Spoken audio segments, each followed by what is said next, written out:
कामुकता वह तरीका है जिससे हम खुद को यौन रूप से अनुभव करते हैं और व्यक्त करते हैं। इसमें भावनाएं, इच्छाएं, कार्य और पहचान शामिल हैं और इसमें कई अलग अलग प्रकार के शारीरिक स्पर्श या उत्तेजना शामिल हो सकते हैं। अंतरंगता एक रिश्ते में निकटता और जुड़ाव की भावना है जो भौतिक घटक के साथ या उसके बिना भी हो सकती है। उम्र बढ़ने से जीवन में परिवर्तन आते हैं जो वृद्ध वयस्कों के लिए कामुकता और अंतरंगता का उनके लिए क्या अर्थ है, इसे फिर से परिभाषित करने के अवसर पैदा कर सकते हैं। कुछ वृद्ध वयस्क यौन और अंतरंग संबंध दोनों के लिए प्रयास करते हैं, कुछ एक के बिना दूसरे के साथ संतुष्ट रहते हैं और फिर भी अन्य लोग इस प्रकार के संबंधों से बचना चुन सकते हैं। निम्नलिखित जानकारी उन वृद्ध वयस्कों के लिए है जो अपने जीवन में कामुकता और अंतरंगता चाहते हैं। इसमें उम्र बढ़ने से संबंधित आम चुनौतियां और अवसर और इन क्षेत्रों में व्यक्तिगत स्थितियों का अधिकतम लाभ उठाने पर विचार करने के दृष्टिकोण शामिल हैं। कामुकता अक्सर किसी की भावनात्मक और शारीरिक स्थिति से प्रभावित होती है। आप शारीरिक रूप से कैसा महसूस करते हैं, इसका असर इस पर पड़ सकता है कि आप क्या करने में सक्षम हैं, और आप भावनात्मक रूप से कैसा महसूस करते हैं, इसका असर इस पर पड़ सकता है कि आप क्या करना चाहते हैं। वृद्ध जोड़े अपने यौन जीवन में कम उम्र की तुलना में अधिक संतुष्टि पाते हैं। उनके पास कम विकर्षण, अधिक समय और गोपनीयता हो सकती है और गर्भवती होने के बारे में कोई चिंता नहीं होगी। वे जो चाहते हैं और जरूरत है उसे व्यक्त करने में भी बेहतर सक्षम हो सकते हैं, जो अधिक अंतरंगता और कनेक्शन का अवसर प्रदान कर सकता है। सामान्य उम्र बढ़ने से शारीरिक परिवर्तन भी आते हैं जो कभी कभी सेक्स करने और उसका आनंद लेने की क्षमता में बाधा डाल सकते हैं। जैसे जैसे हमारी उम्र बढ़ती है, हमारे शरीर में बदलाव आता है, जिसमें हमारा वजन, त्वचा और मांसपेशियों की टोन भी शामिल है। कुछ वृद्ध वयस्क अपने बूढ़े शरीर में सहज महसूस नहीं करते हैं। उन्हें चिंता हो सकती है कि उनका साथी अब उन्हें आकर्षक नहीं लगेगा। स्वास्थ्य स्थितियां तनाव और चिंता के साथ साथ शारीरिक समस्याओं का कारण बन सकती हैं, जो अंतरंगता या पूर्ण यौन जीवन का आनंद लेने के रास्ते में आ सकती हैं। वृद्ध वयस्कों द्वारा अनुभव किए जाने वाले दो सामान्य परिवर्तन यौन अंगों से संबंधित हैं। योनि छोटी और संकीर्ण हो सकती है और योनि की दीवारें पतली और सख्त हो सकती हैं। अधिकांश के लिए योनि में चिकनाई कम होगी और योनि को प्राकृतिक रूप से चिकना होने में अधिक समय लग सकता है। ये परिवर्तन कुछ प्रकार की यौन गतिविधियों जैसे योनि प्रवेश को दर्दनाक या कम वांछनीय बना सकते हैं। उम्र के साथ नपुंसकता, जिसे इरेक्टाइल डिस्फंक्शन या ईडी भी कहा जाता है, भी आम हो जाती है। ईडी इरेक्शन रखने और बनाए रखने की क्षमता का नुकसान है और इरेक्शन उतना दृढ़ या उतना बड़ा नहीं हो सकता जितना पहले हुआ करता था। अगर ईडी कभी कभार होता है तो कोई समस्या नहीं है, लेकिन अगर यह अक्सर होता है तो अपने डॉक्टर से बात करें।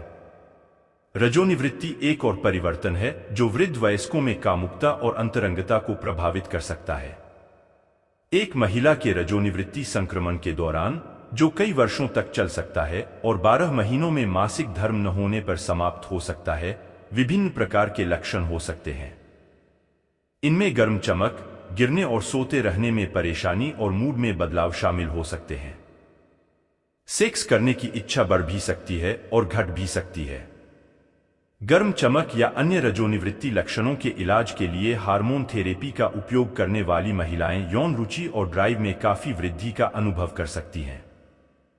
कुछ बीमारियां, विकलांगताएं, दवाएं और सर्जरी आपकी सेक्स करने और आनंद लेने की क्षमता को प्रभावित कर सकती हैं। शराब।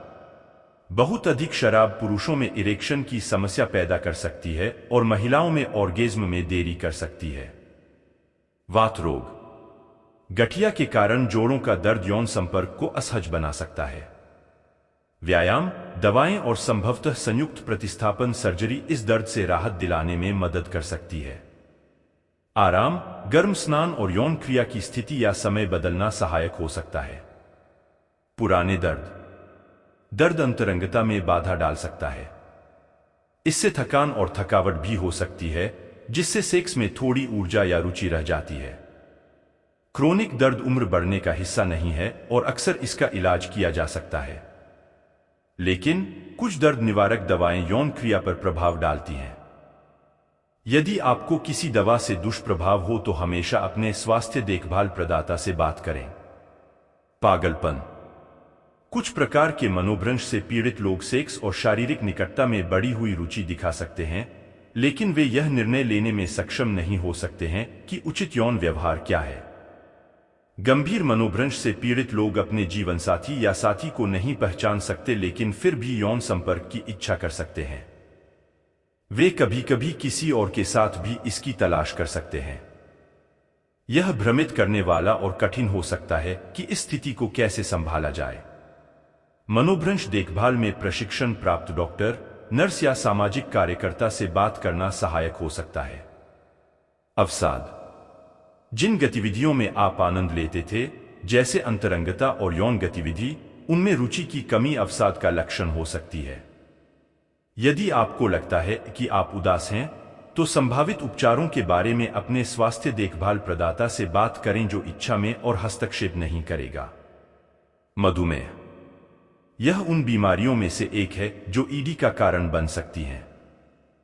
ज्यादातर मामलों में चिकित्सा उपचार मदद कर सकता है। जब अच्छी तरह से नियंत्रित नहीं किया जाता है, तो मधुमेह यीस्ट संक्रमण का कारण बन सकता है, जो खुजली और जलन पैदा कर सकता है और सेक्स को असहज या अवांछनीय बना सकता है। दिल की बीमारी।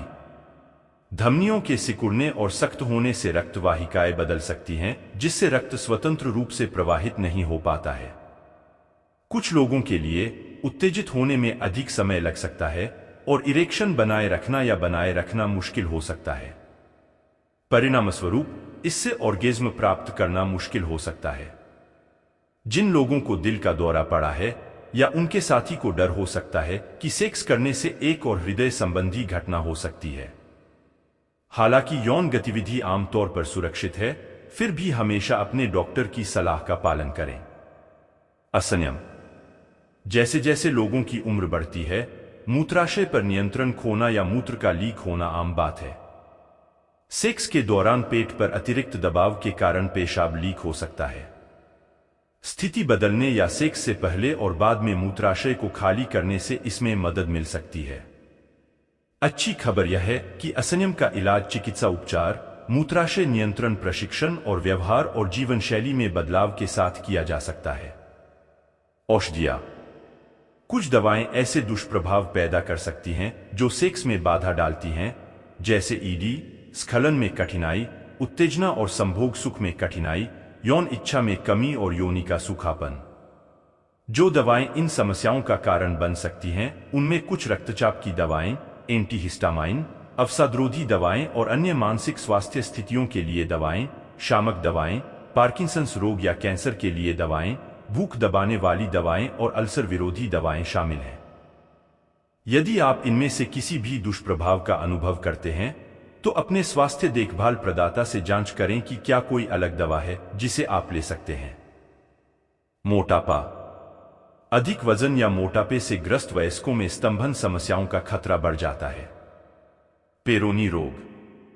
यह एक विकार है जिसमें लिंग की त्वचा के नीचे निशान ऊतक बन जाते हैं और आसपास के ऊतकों को खींचते हैं, जिससे लिंग आमतौर पर इरेक्शन के दौरान टेढ़ा या मुड़ जाता है। लिंग में घुमाव इरेक्शन को दर्दनाक बना सकते हैं और संभोग को दर्दनाक, कठिन या असंभव बना सकते हैं। यदि आप पेरोनी रोग से प्रभावित हैं, तो डॉक्टर से उपचार के विकल्पों पर चर्चा करें। आघात। कभी कभी स्ट्रोक के कारण सेक्स करने की क्षमता प्रभावित होती है। स्थिति या चिकित्सा उपकरणों में बदलाव से कमजोरी या पक्षाघात से पीड़ित लोगों को यौन संबंध बनाने में मदद मिल सकती है। कमर से नीचे के हिस्से के पक्षाघात से पीड़ित कुछ लोग अभी भी चरम सुख और आनंद का अनुभव करने में सक्षम हैं। शल्य चिकित्सा। किसी भी प्रकार की सर्जरी चिंता का कारण बन सकती है और यह तब और भी अधिक परेशान करने वाली हो सकती है जब स्तन या जननांग क्षेत्र शामिल हों, जैसे कि नीचे सूचीबद्ध सर्जरी के साथ। अधिकांश लोग उस तरह की यौन जीवन में लौटने में सक्षम हैं जिसका उन्होंने सर्जरी से पहले आनंद लिया था। कुछ लोगों के लिए इस प्रकार की सर्जरी उनके यौन जीवन के विकल्पों को बढ़ाने में भी मदद कर सकती है। हिस्टेरेक्टोमी दर्द, रक्तस्राव, फाइब्रॉइड या अन्य कारणों से गर्भाशय को हटाने के लिए की जाने वाली सर्जरी है। अक्सर जब व्यक्ति अधिक उम्र का होता है तो इस प्रक्रिया के दौरान अंडाशय भी हटा दिए जाते हैं। यह सर्जरी कराने का निर्णय लेने से महिलाएं और उनके साथी दोनों अपने भविष्य के यौन जीवन के बारे में चिंतित हो सकते हैं। यदि आप हिस्टेरेक्टोमी के दौरान अनुभव होने वाले किसी भी बदलाव के बारे में चिंतित हैं, तो अपने स्त्री रोग विशेषज्ञ या सर्जन से बात करें। आप अन्य लोगों से भी बात करना चाह सकते हैं जिनके पास यह प्रक्रिया है।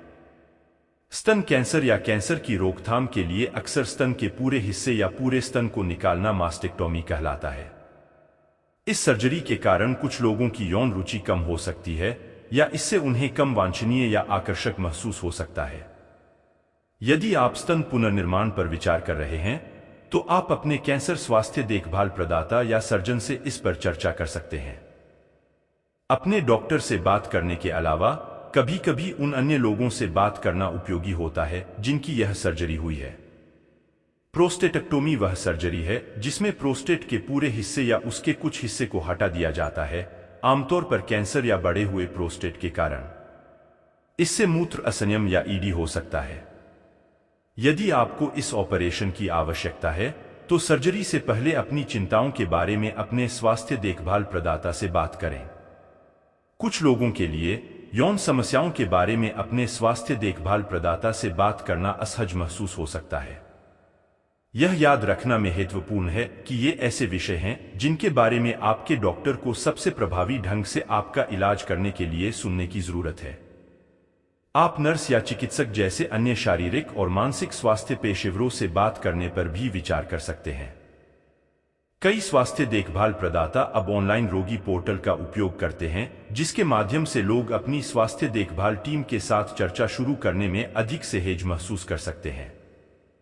उम्र आपको यौन संचारित रोगों (एसटीडी) से नहीं बचाती।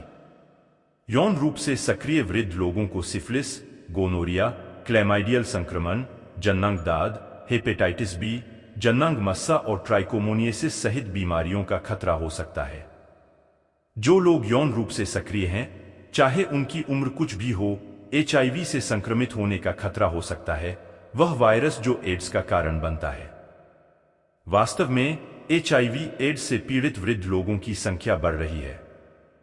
यदि आपके या आपके साथी के एक से अधिक यौन साथी हैं, यदि आप असुरक्षित यौन संबंध बना रहे हैं, या यदि आप या आपके साथी में से कोई एक सुई साझा कर रहा है, तो आपको एचआईवी एड्स का खतरा है।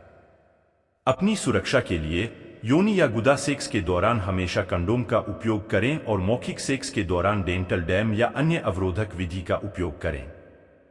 कंडोम के उपयोग, डेंटल डैम और एसटीडी को रोकने के अन्य तरीकों के बारे में और जानें।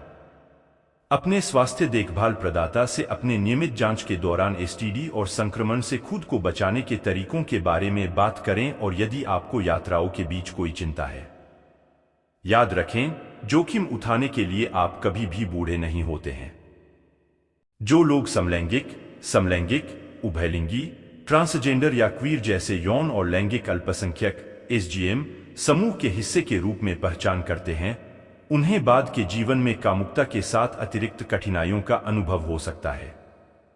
उदाहरण के लिए, अध्ययनों से पता चला है कि एसजीएम वृद्ध वयस्कों में विषमलैंगिक वृद्ध वयस्कों की तुलना में कुछ ऐसी स्थितियों का अनुभव होने की संभावना अधिक होती है जो सेक्स और अंतरंगता में हस्तक्षेप कर सकती हैं, जैसे मानसिक परेशानी में वृद्धि और हृदय रोग, मोटापा और विकलांगता जैसी विभिन्न स्वास्थ्य स्थितियों की उच्च दर। एसजीएम के वृद्ध वयस्क दुर्व्यवहार और भेदभाव के डर से सहायता प्राप्त जीवन, नर्सिंग होम या अन्य दीर्घकालिक देखभाल वातावरण में अपने यौन अभिविन्यास के बारे में कम खुले हो सकते हैं। कई एसजीएम वृद्ध अपने स्वास्थ्य देखभाल प्रदाताओं को अपने यौन रुझान का खुलासा नहीं करते हैं, और जब वे ऐसा करते हैं तो कुछ लोगों ने नकारात्मक प्रतिक्रियाओं की सूचना दी है। स्वास्थ्य संबंधी असमानताओं और इन समूहों को प्रभावित करने वाले अन्य कारकों के बारे में अधिक जानने के लिए शोधकर्ता एसजीएम समुदायों के लोगों के साथ साझेदारी कर रहे हैं।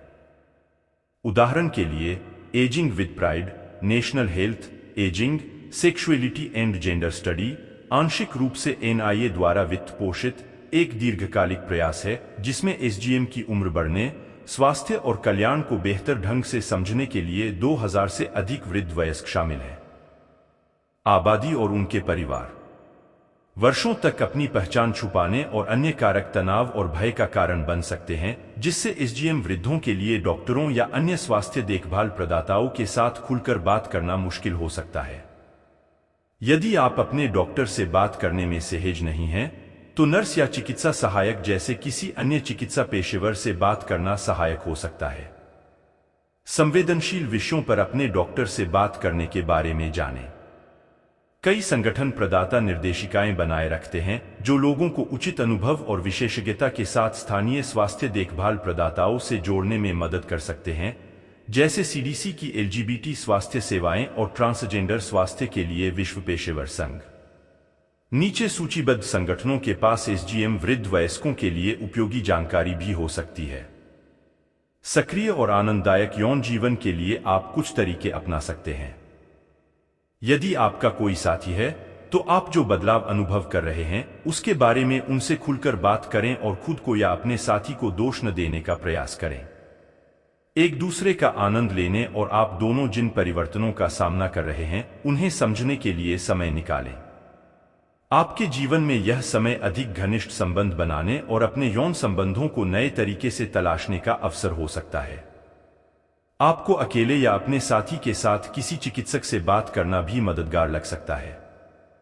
कुछ चिकित्सकों के पास यौन समस्याओं वाले लोगों की मदद करने के लिए विशेष प्रशिक्षण होता है। यदि आप सेक्स के प्रति अपने साथी के रवैये में बदलाव महसूस करते हैं, तो यह न माने कि उन्हें अब आप में या आपके साथ सक्रिय यौन जीवन जीने में कोई दिलचस्पी नहीं है। वृद्धों में यौन समस्याओं का कारण बनने वाली कई चीजों को ठीक किया जा सकता है। उदाहरण के लिए, यदि आप योनि के सूखेपन के कारण दर्द का अनुभव कर रहे हैं, तो आपका स्वास्थ्य देखभाल पेशेवर या फार्मासिस्ट ओवर द काउंटर स्नेहक या मॉइस्चराइजर का उपयोग करने का सुझाव दे सकता है। सेक्स को अधिक आरामदायक बनाने के लिए पानी आधारित स्नेहक का उपयोग किया जा सकता है, जबकि नमी को फिर से भरने और सूखापन को कम करने के लिए समय समय पर मॉइस्चराइजर का उपयोग नियमित रूप से किया जा सकता है।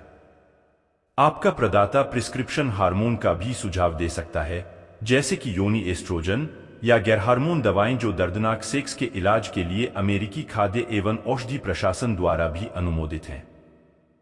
यदि ईडी समस्या है, तो इसे अक्सर दवाओं या अन्य उपचारों से प्रबंधित किया जा सकता है। एक स्वास्थ्य देखभाल पेशेवर ईडी को कम करने में मदद के लिए जीवन शैली में बदलाव का सुझाव दे सकता है, जैसे शराब को सीमित करना या शारीरिक गतिविधि बढ़ाना। एक स्वास्थ्य देखभाल पेशेवर इस हार्मोन के निम्न स्तर वाले लोगों के लिए टेस्टोस्टेरोन भी लिख सकता है। हालांकि टेस्टोस्टेरोन लेने से ईडी में मदद मिल सकती है, लेकिन इससे गंभीर दुष्प्रभाव भी हो सकते हैं और यह प्रभावित कर सकता है कि अन्य दवाएं कैसे काम करती हैं। टेस्टोस्टेरोन थेरेपी और अपने टेस्टोस्टेरोन के स्तर के परीक्षण के बारे में अपने स्वास्थ्य देखभाल प्रदाता से बात करना सुनिश्चित करें। ईडी के इलाज का वादा करने वाले किसी भी आहार या हर्बल सप्लीमेंट से सावधान रहें। इन उत्पादों के खतरनाक दुष्प्रभाव हो सकते हैं या ये डॉक्टर द्वारा बताई गई दवाओं के साथ परस्पर क्रिया कर सकते हैं। कोई भी जड़ी बूटी या पूरक लेने से पहले हमेशा स्वास्थ्य देखभाल प्रदाता से बात करें। ईडी के लिए अपने स्वास्थ्य देखभाल प्रदाता को देखने का एक अन्य महत्वपूर्ण कारण यह है कि यह एक अंतर्निहित स्वास्थ्य समस्या का संकेत हो सकता है जिसका इलाज किया जाना चाहिए, जैसे रक्त वाहिकाओं का अवरुद्ध होना या मधुमेह से तंत्रिका क्षति। जैसे जैसे आपकी उम्र बढ़ती है, शारीरिक समस्याएं आपकी सेक्स लाइफ को बदल सकती हैं। यदि आप अकेले हैं, तो जीवन में बाद में डेटिंग करना आसान हो सकता है जब आप अधिक आश्वस्त और आश्वस्त हों कि आप क्या चाहते हैं। यदि आप किसी रिश्ते में हैं, तो उम्र बढ़ने के साथ साथ आप और आपका साथी एक साथ रहने के नए तरीके खोज सकते हैं। अपनी जरूरतों के बारे में अपने पार्टनर या साझेदारों से बात करें।